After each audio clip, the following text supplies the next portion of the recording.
You are a woman who needs no introductions, but I have the pleasure of introducing you today. America Ferrera is an actress, producer, director, and activist with a diverse body of work that spans various genres and has consistently captured audiences with her performances and storytelling abilities. And I recently had the pleasure of sitting at the Women's Media Center gala where you gave a virtual speech talking about what it means to have people's lives richly reflected back to them. And I would say that that is true of that body of work. And as a producer and director, you have been committed to creating spaces for underrepresented voices and striving to bring those authentic narratives to the front. And so we welcome you to Arizona.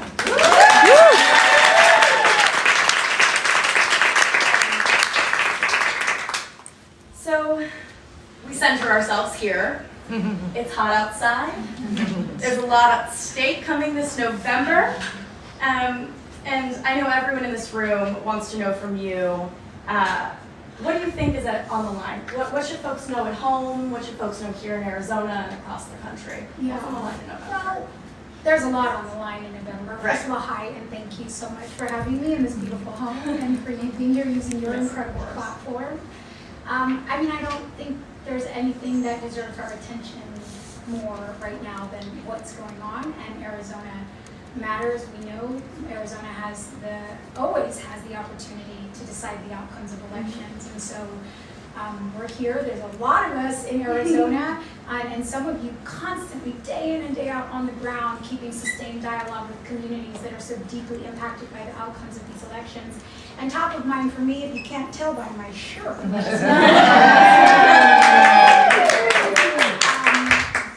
is our reproductive rights and our reproductive freedom. I mean, it's terrifying what's on the line right now.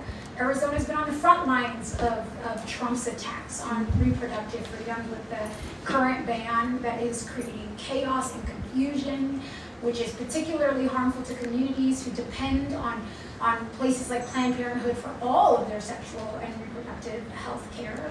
And what's great news is that this November, Arizona gets to get to the polls and vote for a state constitutional amendment that would protect those freedoms, Prop 139. So everybody needs to know about that. And I heard the news that your ballot is 4 pages long. And we have to remember that for a lot of people, that's pretty intimidating. Yeah. And so we can't let something as important as you securing your reproductive freedoms get lost in the fray. We need to communicate that to communities and demystify a lot of the intimidation of voting. So we've got a lot of work to do in terms of educating, but even so, even when Arizona turns out and protects your right by voting yes on Prop 139, a Trump presidency would be a complete disaster. Yeah. Trump could take action to ban abortion in all 50 states. Would be a complete disaster. Yeah. Trump could take action to ban abortion in all 50 states. He is very loudly claiming, and Project 2025 is right there and says it. They have a very detailed plan to do so. So repro health is on the ballot, up and down the ballot. We have to obviously send Kamala Harris and Tim Walz to the White House to protect our rights there. We have to send Ruben Gallego to the Senate. We have to vote on important propositions. So much is at stake locally and nationally here in Arizona. So that's what's on my mind. Yeah. I mean, I couldn't agree more that this fight for reproductive freedom, and really all of our freedoms, is one that's happening from the top of the ballot all the way to the bottom, right? Those citizen-led ballot measures. But it's also deeply personal, right? You mentioned Planned Parenthood. I'm a Planned Parenthood patient, an advocate for Planned Parenthood and reproductive rights, and I'm also a born and bred Arizonan. And I think folks here in Arizona, who we were all faced with something like an 1864 abortion ban, the threat of a near total abortion ban, and the people in this room, the women in this room, know what is on the line, and it is our job, our duty, our responsibility to communicate it to the rest of the country, because like you said, the reality under a Trump presidency and Project 2025 is the possibility of a national abortion ban, right? And so I want to hear from you as well about Project 2025. Yeah. What should folks here in Arizona, women across the country, be concerned about with that agenda?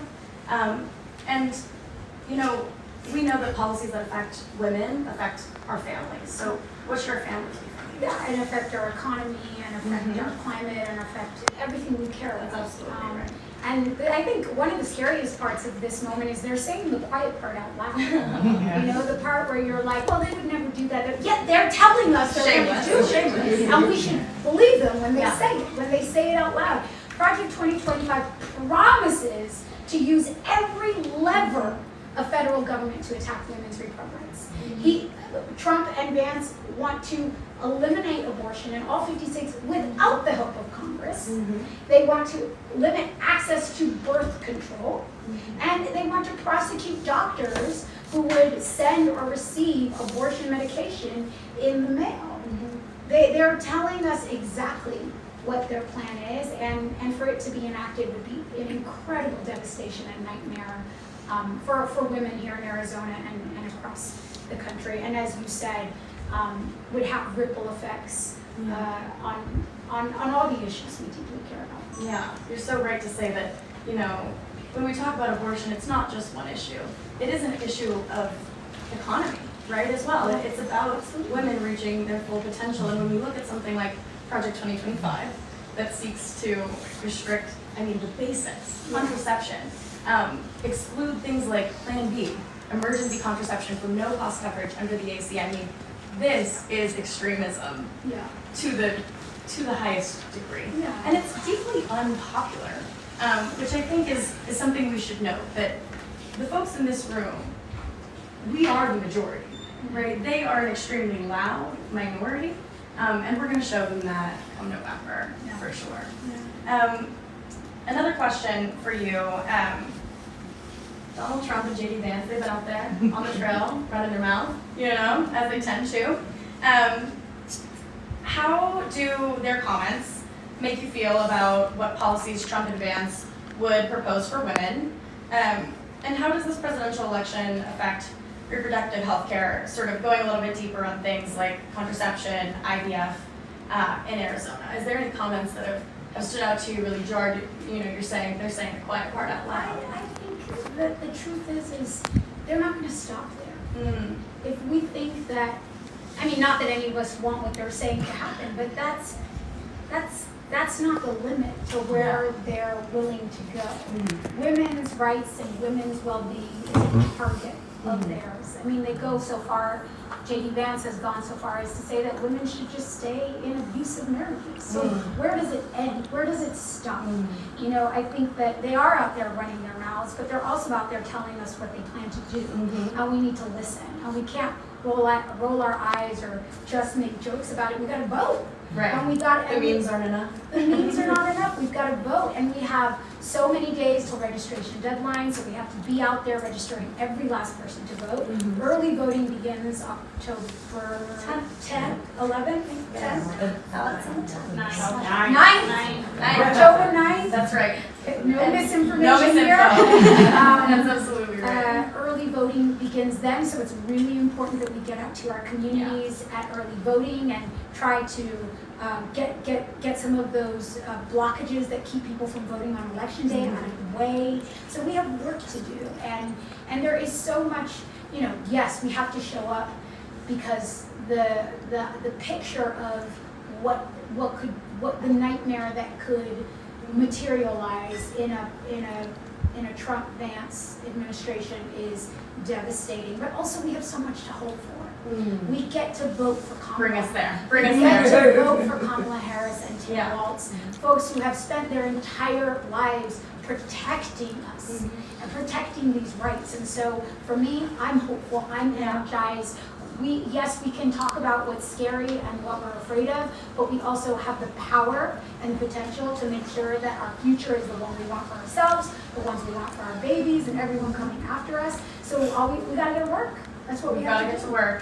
That is absolutely right. We've got to talk to our friends. We've got to knock the doors. We've got to make the phone calls. And you should be an early voter. Don't wait. Don't wait to go out there and cast your vote in person. Get done now so And they then can stop calling you and yes. knocking on your And door. then on election day, give someone a ride to the That's polls. absolutely right. Give a few Go people a knock ride on to the polls. doors, remind people if you voted, stand at your coffee shop and be like, have you voted yet? Like, be annoying on election day. Get your vote out of the way Yeah. and then go get other people to vote. Yeah, that's absolutely right. And I love that you talk about what we have to vote for. I think this is an election where there's so much to vote against, right? So much to fight against, but there is so much to fight for. And you know, I'm 24. I'm born and raised here in Arizona. Recently moved back, and I think so much about the potential of the young people that live here, right? And what it means to vote for people like Kamala Harris and Tim Walz, who are going to put in place policies that are more than just getting by, but a real shot at getting ahead. And I think when I look to young voters, first-time voters, right, who have the impact, the possibility to really change this election, I want them to know that there's something to fight for, and their future is worth fighting for. And they have people, Yeah. advocates. who Yeah, are doing and the what's right truth to do is, and you know, this campaign is not about Kamala Harris. This election is not about Kamala Harris and Tim Walz and Donald Trump and J.D. Vance. This election is about you. It's about people your age and younger, what you're going to inherit. I don't know how, in good faith, I can raise a daughter in a country with fewer rights than I have. That makes no sense. This is our time to fight, and it's your time to fight, and so we have to show up in this moment. And so much is possible if we can get above the politicians who are weaponizing our issues for their own political gain. We have so many problems to solve. We can't be going backwards. We got to deal with climate crisis. We got to deal with the economy. We got to deal with jobs. Immigration is not an obstacle to solving those problems. Immigration is a tool for development. We need politicians who understand that, who won't just talk about, you know, hateful rhetoric that endangers people's lives, but who have the capacity to think of solutions. How are we going to face what's coming? Because sitting around talking Concepts of a plan. talking about concepts of a plan is not going to stop what is already in action, which is you know, problems that need our energy and our minds and our best, you know, foot forward. We got to turn to that. And we need elected leaders like Kamala and Tim Walz who have been doing that their entire lives. Yeah, and you know, it really has been their entire lives. And I think that is one of the starkest contrasts in this election. We have this power-hungry millionaire who's never worked for a thing in his life. And on the other side, we have two people who represent the people of America, hardworking people, right? And I think when I look at Kamala Harris, I see so much of myself as an Asian American woman, as someone who's raised by a single mom, right? As someone who has been the first to do so many things. And what I am most excited about in this candidate is I think she embodies what it means to be fearless. And in this moment, it is called for. We need a fearless leader. Yes. And even though the decision is so obvious and clear to so many of us, it's not to a lot of people. Yeah. And having almost nothing to do with the candidates, people are disenfranchised. Sure. They're disillusioned. Yes. They don't necessarily want to get out and vote, and the terrible cycle of it is they're the folks who are most impacted by the issues that are affected by the outcomes of these elections. So, you know, we all have to think about how to have these conversations in ways that rise above the bottom line, which is really low. The bar has fallen quite low in our political conversation, and we need to bring it out of politics, make it about something bigger than even a candidate. And it's about what is real and what is true for us, and the future that we're going to have to live together. And if there's someone who's watching at home, one of those folks who was thinking maybe they'd sit this one out, you know, or wasn't sure yet, or maybe one of those people who's busy between childcare and work, who the election still feels far away for them. What is your message to that person who's maybe just coming to this election, you know, just coming to this fight, just starting to get those thoughts going? What is your message to those folks? I guess my message to every American right now is that we are at a turning point and an inflection point, not just in this country, not just for the human race, for our planet, but for the globe. And what happens here is going to have massive ripples and impacts across the world. Authoritarianism, fascism, turning back the clock on women's rights. If that happens in the US, what do we expect to see across the world? Are we ready to deal with the ramifications of that? We may not be able to solve all the problems with one election, but we can do our part to show up in this battle right now. And I mean, Trump said it best. He said, you only have to vote in this one election. And if you elect me, you'll never have to vote again. What more do you need to know? What more do you need to know? So that, I guess I would say that. Yeah. In his own words, right? Yeah, let them leave them with that. I think those are all of the questions I have for you, but I know we have some folks in the room who would like to ask some. Let's go right over here. Yeah. Hi, I'm Rebecca Ryerson. Thank you for coming. I just started getting involved in activism, and I'm just curious, what do you find most fulfilling about it? What gets you jazzed up about it? It's being with people. Honestly, it's community. We all get tired. The fights never end. The fights never are going to end. It's easy to doom scroll and get really down and exhausted and feel like what you're doing doesn't make a difference. But when you do it in community, you remember what you're doing it for. I think staying close to the issues, staying close to the communities most impacted by the issues, seeing how people fight because they have no choice but to fight. It is their lives, it is their livelihoods. They don't get to sit it out. They live it. That keeps me going. And I think that for anyone getting started, it is addictive because you feel the energy and the power of people coming together and saying, all we do is tell stories. We're telling a story right now. We're telling a story that these are chairs and this is a living room and this is an important conversation and who's worth listening to and about what. And we get to determine what the story we tell is. And to do that, we need each other.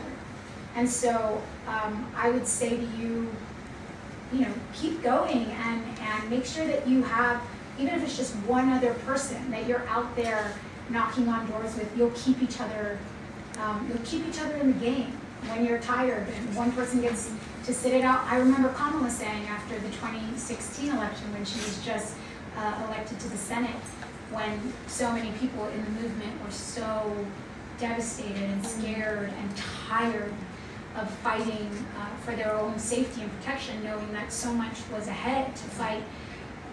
Kamala said that the fight for justice is not a marathon, it's a relay race. And we have the baton for now. And you can hold the baton and run your race and fight, and then know too that you get to pass that on to someone else in your community and take care of you so that you last, so that we don't burn out. Because thinking, oh, we're gonna elect Kamala and then it's all gonna be okay, it's just setting yourself up for a big disappointment because we have to keep showing up. What a great reminder to do our part, do our best, do it where we can with who we have. We have another question? Yeah, right over here. Thank you so much for being here and all of your advocacy. I know that all Arizona really appreciate it. I am a mother to 3, and I know you are as well, to 2. Yeah. And I think a lot of the conversation that gets left out is that a lot of moms also have abortions. 60% actually of women are moms that have abortions. And so I'd love to hear just how motherhood has really impacted your experience being advocacy around this and reproductive freedom. Yeah, I mean, I've absolutely had my own moments of thinking about how much we're all juggling at any given time, and all the things we're trying to be, and the parts of ourselves we're trying to contribute to the world. And, in moments thinking, if I was pregnant right now, if I had another baby, I would have to make choices about who I get to be in the world. And also, putting myself in other people's shoes, that, you know, what would I do if I was pregnant and my life was at risk and I had to make a choice about, you know, risking my own life, leaving the 2 children I do have without a mom, and not having access that would save my life and save my 2 children's mother. Like, we all should put ourselves in that position because it's all real and could be us. And I think so much of staying engaged is about having a healthy imagination and imagining that